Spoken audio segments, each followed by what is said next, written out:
As you guys know, I generally prefer not to talk about the kind of coverage that other outlets are putting out, but I think today we need to talk about this. This is a post from Edmunds on July 23rd, and it's kind of inflammatory, also, I would say, misleading. More than half of Teslas are being traded in for gas cars. Now, if you read into the article, it does explain what's going on, but they really gloss over that topic, and I think a lot of people have just been pulling this headline out and trying to bludgeon the EV movement, trying to say, well, see, nobody really wants an EV, they go back to gas cars after they're done with their EV, it was a failed experiment, etc., in the face, of course, of record EV sales in North America. The EV movement is not slowing down. The sales are increasing in 2024 versus 2023, but the sales are not necessarily increasing at Tesla. Now, let's take a look at some of these numbers. The inflammatory data is right here in this chart, the Tesla trade-in data by Edmunds.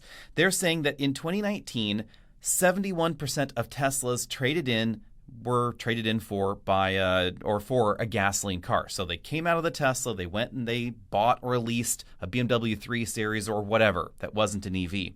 And they are saying in this article that the number is improving. So they're ostensibly trying to make this a positive EV story by saying that so far in 2024, 51% of Teslas were traded in for a gasoline vehicle. The problem is actually right up here at the top of the article.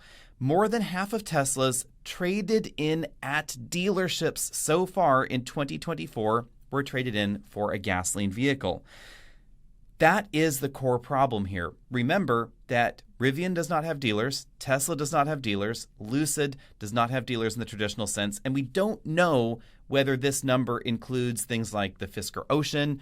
Those were not traditional dealers. We don't know exactly where all this data is coming from other than the dealerships that Edmunds is working with. But for sure, it does not include EVs that were traded in at not dealerships, direct sales. And remember, Tesla has a very, very high repeat rate. So their brand loyalty rate by most metrics is nearly 70%. I believe in 2023 it was around 68% according to most reporting. Even if we say half of Teslas are traded in at a Tesla retail store for another Tesla, that's a huge amount of data that is simply missing from this data set. And that's the one problem they do not address at all in this article or by that headline. And that's the core reason that the headline is fundamentally misleading. Especially when we take a look at early Tesla sales, this is definitely a repeat buyer kind of situation. I know lots of people, I'm sure you guys do out there, that are on their second, third, fourth Tesla. That is not unusual because, again, when we take a look at the brand loyalty rates for Tesla, it's exceptionally high. It has been going down, actually, now that there are more EV options out there. But likely, if you bought a Model 3 and a Model Y, you probably were not trading one in for something in the in-between. You probably just stayed right there inside the Tesla envelope. And, of course, your trade-in for your Model Y was not counted in this data. Now, here's the problem. You might be wondering, so what is the true trade-in rate for a gasoline vehicle for a Tesla? The honest answer is we don't know because we would have to get the trade-in data from Rivian, from Tesla, from Lucid, etc., any other car company that either sold directly or did not give or sell their data to Edmunds. We would need all of that data to actually make an honest, informed, data-based decision or data-based statement. And we just simply don't have that data. And I think this is the core problem of why, especially some of the folks at Edmunds and other people out there defending Edmunds with this particular article, why they are still defending this particular statement. Because we're talking about data that is limited versus an unknown data set that we absolutely cannot qualify. We don't really know how big that data set is. We do know that Tesla accepts trade-ins of all sorts of vehicles. So we really don't know exactly how many 3 Series, for instance, were traded in for a Model 3 or a Model Y last quarter. We just don't get that data out of Tesla.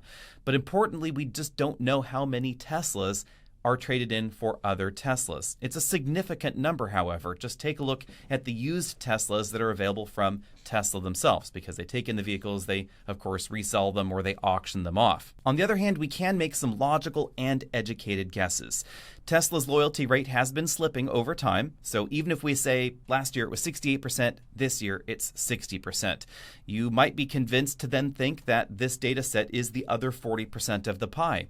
Not so fast because, of course, Where does it seem that Rivian is getting a lot of their new customers? Certainly from former Tesla owners. So that's some unknown portion of that pie. But let's just not talk about that. Let's just assume that the Rivian and the Lucid customers, they don't exist at all. So we have 60% here going back into another Tesla. So 60% of the Tesla owners that are trading in a vehicle are trading it in for another Tesla. That's what that loyalty rate means.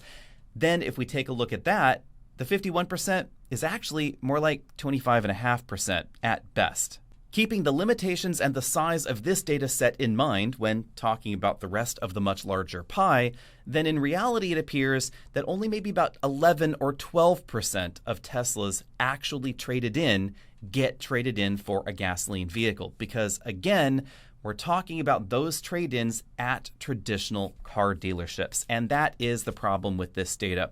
Be sure and let me know what you think about that down there in the comment section below. Have you seen this kind of thing around out there? It has been gaining considerably more and more traction, it seems like, every week since this article was published. And that's why initially I was just like, you know what, that's kind of wacky data. They weren't clearly thinking about the bigger picture. They were just looking at some trees. They missed the forest for the trees there, if you want some extra metaphors tossed in here. But now, because it's gaining some traction, now I figured I should clarify what seems to be going on with this numbers and why some of you have written in and said, you know, you're confused because it doesn't seem like those numbers are right. The numbers don't seem right to me either, and here's why.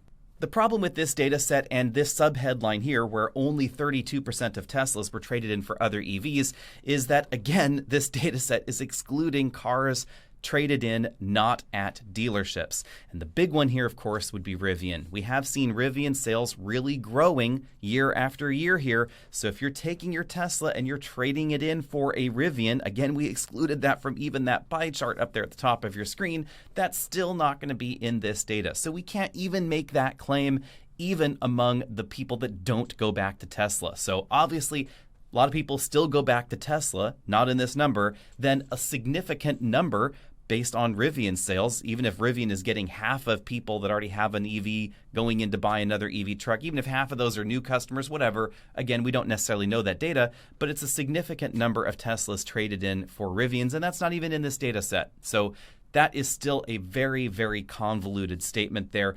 I would borderline say that's just dishonest. I hope that Edmunds wasn't being dishonest in this process. But again, I think this data set is just missing the forest for the trees. So now this is the real end of the video. Go ahead and hit that subscribe button if you haven't already done so. See you later.